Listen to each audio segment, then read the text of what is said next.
fast but clear text to speak. Hey बच्चों, स्वागत है टेक्नो मंजीत 11 पार। क्लास 6 से 10 तक पढ़ाई अब बनेगी इजी।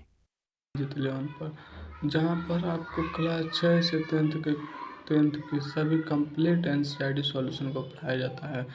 तो आपको स्वागत है टेक्नो मंजीत 11 पर। तो हम आज आपको बताते हैं कि जीवन परिचय, लेखकों की जीवन परिचय। तो हमने पहले वीडियो में आपको बताया था जयशंकर प्रसाद जी का जीवन परिचय। तो हम आज इस चैप्टर में इस क्लास में आपको पढ़ाएंगे आचार्य रामचंद्र शुक्ल जी का जीवन परिचय, जो हिंदी साहित्य के आधार स्तंभ के लेखक हैं। अब हम आपको बताते हैं इनके जीवन परिचय में क्या क्या है, कैसे याद करेंगे तो आपको भूलेगा नहीं। सबसे इम्पोर्टेंट है इनके जीवन परिचय, ये बोर्ड के पेपर में बहुत ज़्यादा पूछा जाता है। चलिए तो हम इनके जीवन परिचय को शुरुआत करते हैं। तो इससे पहले आप हमारे चैनल को लाइक, सब्सक्राइब और कमेंट ज़रूर कीजिएगा। वीडियो पर चैनल को सब्सक्राइब जरूर कीजिएगा और अपने दोस्तों के साथ इस वीडियो को ज़रूर शेयर कीजिएगा। तो चलिए हम शुरुआत करते हैं वीडियो को। चलिए शुरू करते हैं हम आचार्य रामचंद्र शुक्ल जी का जीवन परिचय।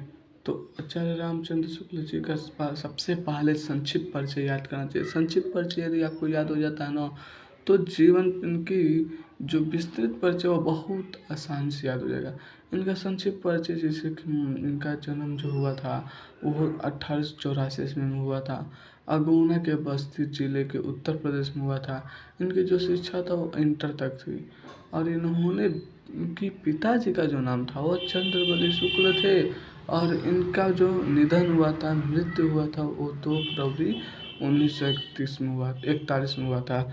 इनकी रचना जो है चिंतामणि, रश्मिमान, त्रिवेणी है। तो आपको जीवन परिचय में इसमें से कोई एक ही लिखना होता है। चलिए हम इनके अब विस्तृत जीवन परिचय में आते हैं। तो यदि आपको ये संक्षिप्त जीवन परिचय याद होता है तो आप ऐसे लिख सकते हैं। आचार्य रामचंद्र शुक्ल जी का जन्म 1884 ईस्वी में हुआ था। 1884 ईस्वी में अगुना के बस्ती जिले के उत्तर प्रदेश में हुआ था। इनके पिताजी का नाम चंद्रबली शुक्ल तथा इनकी शिक्षा इंटर तक की हुई थी। इसी तरह आप लिख सकते हैं। चलिए अब शुरुआत हम बताते हैं कैसे लिखाता है कि इनका जीवन परिचय। आचार्य रामचंद्र शुक्ल जी का जन्म 1884 ईस्वी में बस्ती जिले के अगुना नामक ग्राम में हुआ था। इनके पिता का नाम चंद्रबली शुक्ल था। बालक रामचंद्र शुक्ल ने हाई स्कूल की परीक्षा मिर्ज़ापुर जिले के मिशन स्कूल में उत्तीर्ण की।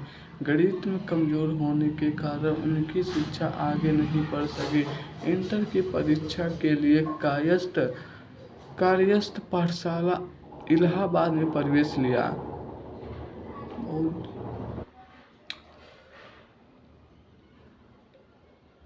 इन्होंने हाई स्कूल मिर्ज़ापुर में पास किया था, लेकिन एक गणित में कमज़ोर होने के कारण इनकी शिक्षा आगे तक बढ़ ही न सकी। इसलिए इन्होंने इंटर की परीक्षा देने के लिए यह कार्य इलाहाबाद में प्रवेश लिया। किंतु इन्होंने जब अंतिम वर्ष की परीक्षा के पूर्व ही इनका विद्यालय छूट जाता है। जब इनका पेपर होने वाला होता है तो इनका विद्यालय छूट जाता है, पढ़ाई लिखाई। इन्होंने मिर्ज़ापुर में जो न्यायालय था उसी में इन्होंने नौकरी करने लगे। किंतु स्वभाव के अनुकूल होने के कारण इन्होंने नौकरी छोड़ दी और मिर्ज़ापुर के मिशन स्कूल में चित्रकला के अध्यापक हो गए। और यहीं पर इन्होंने शुक्ल जी लिखना शुरू किया, मतलब लेखन क्लास शुरू किया। शुक्ल जी बचपन से ही पढ़ाई लिखाई में इनका लगन था।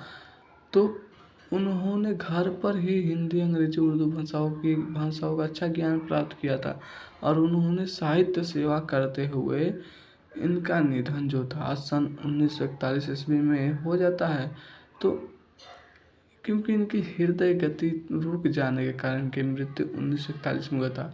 अब इस महान लेखक का जो रचनाएं हैं वो चिंतामणि है, रश्मिमान त्रिवेणी है। इन लेखक का जीवन परिचय समाप्त होता। और इसी को आप याद करके बोर्ड के पेपर में जाकर देंगे तो आपको अच्छी तरह से नंबर मिल जाएगा। और हम आपको नेक्स्ट क्लास में हम बताएंगे आपको डॉक्टर राजेंद्र प्रसाद जी का जीवन परिचय। तो इसको देखने से पहले आप हमारे चैनल टेक्नो मंजित 11th को सब्सक्राइब कर लीजिएगा, जहाँ पर क्लास 6 से 10 तक की कंप्लीट एनसीईआरटी सॉल्यूशन बताया जाता है। और देखिए इस चैनल का नाम सिर्फ 11th तक, चूँकि 11th में मैं हूँ इसलिए चैनल का नाम 11th पड़ा है। हम यहाँ पर 6 से 10 तक के बच्चों को हिंदी मीडियम में पढ़ाता हूँ। तो हमारी वीडियो यदि आपको अच्छा लग रहा हो तो हमारे चैनल को लाइक सब्सक्राइब ज़रूर कीजिएगा और अपने दोस्तों का शेयर भी कीजिएगा। धन्यवाद।